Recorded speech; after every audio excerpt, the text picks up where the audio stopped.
श्री शिवाय नमस्तुभ्यम। हर हर महादेव। गुरुजी पंडित प्रदीप मिश्रा जी द्वारा बताए गए सभी उपाय हम इस चैनल पर करके बताते हैं।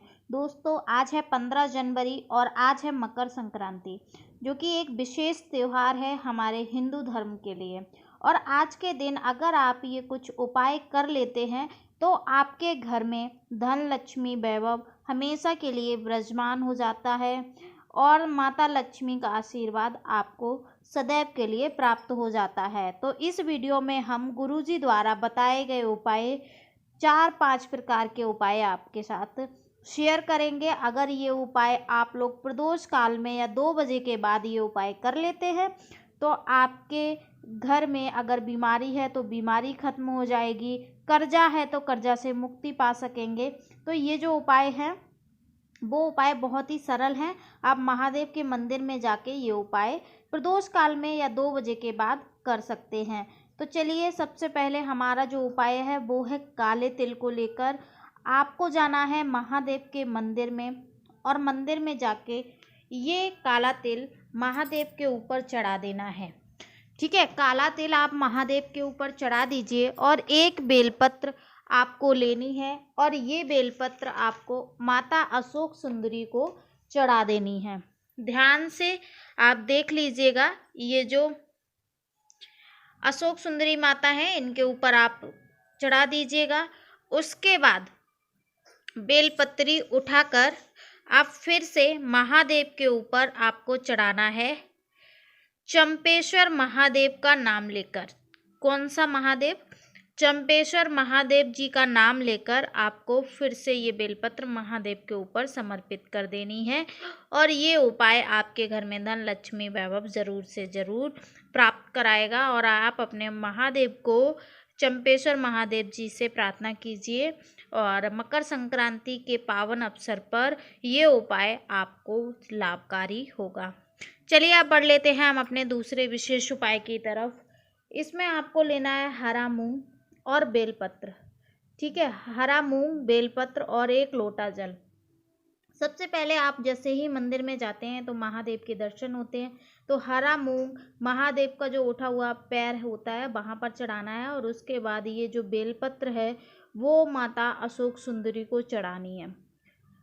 ठीक है, अशोक सुंदरी माता को बेलपत्री चढ़ानी है और उसके बाद जल जो है वो महादेव के ऊपर चढ़ाना है। जल आप चढ़ाएंगे तो आपको महादेव से अपनी विनती जो भी प्रार्थना है वो करनी है और नंदीश्वर के ऊपर आप दोबारा से जल चढ़ाएंगे। जब मूंग चढ़ा दिया उसके बाद महादेव के ऊपर जल चढ़ाने के बाद जो जल बचेगा वो नंदी बाबा को चढ़ाना है। तो नंदीश्वर नाम लेकर आप जल अर्पित करें। तो ये हमारा दूसरा विशेष उपाय था। अब चलिए बढ़ लेते हैं हम अपने तीसरे विशेष उपाय की तरफ। इसमें आपको 2 समी पत्र लेनी है, काला तिल और 1 लोटा जल। जैसे ही आप महादेव के मंदिर में जाते हैं तो दहलीज पर जो आपके उल्टे हाथ पर पड़ेगा, मतलब तो उस दहलीज पर 1 समी पत्र रख दीजिए। उसके बाद आपको मंदिर में प्रवेश करना है। दूसरा समी पत्र जो जलाधारी है, जहाँ से जल टपकता है, वहाँ पर रख देना है।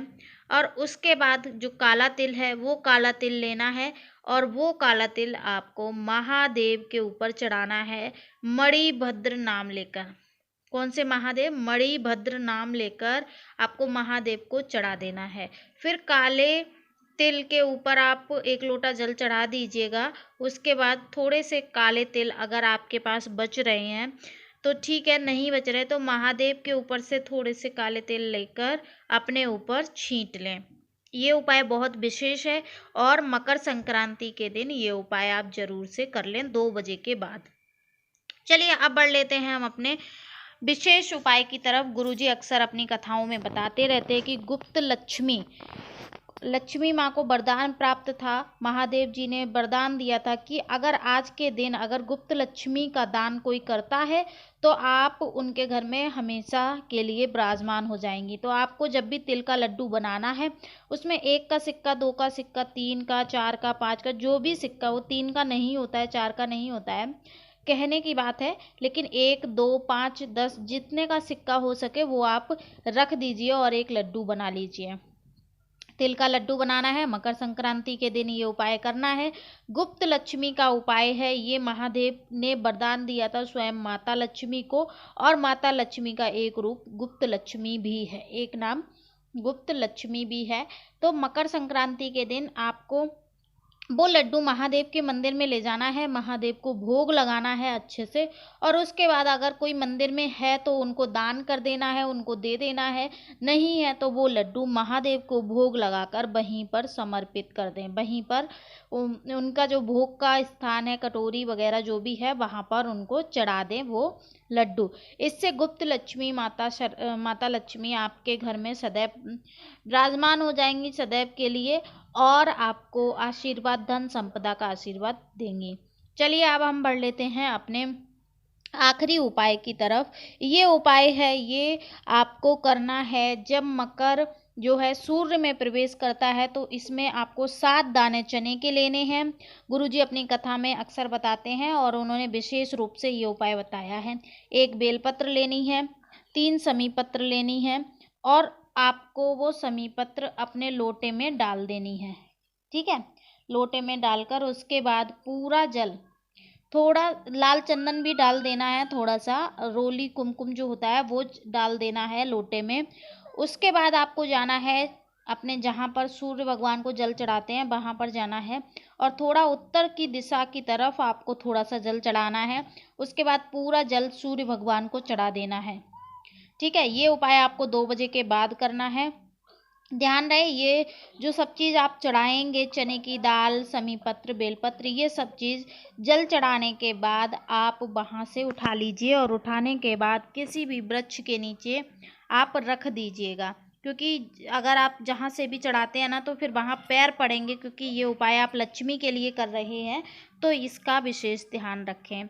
ये कुछ उपाय थे। ये उपाय अगर आप मकर संक्रांति के दिन प्रदोष काल में या 2 बजे के बाद कर लेते हैं तो आपके घर में स्वयं माता लक्ष्मी आएंगी। जैसा कि हमने बताया, कर्जा होगा तो कर्जा मुक्ति होगी, और बीमारी होगी तो बीमारी भी खत्म हो जाएगी।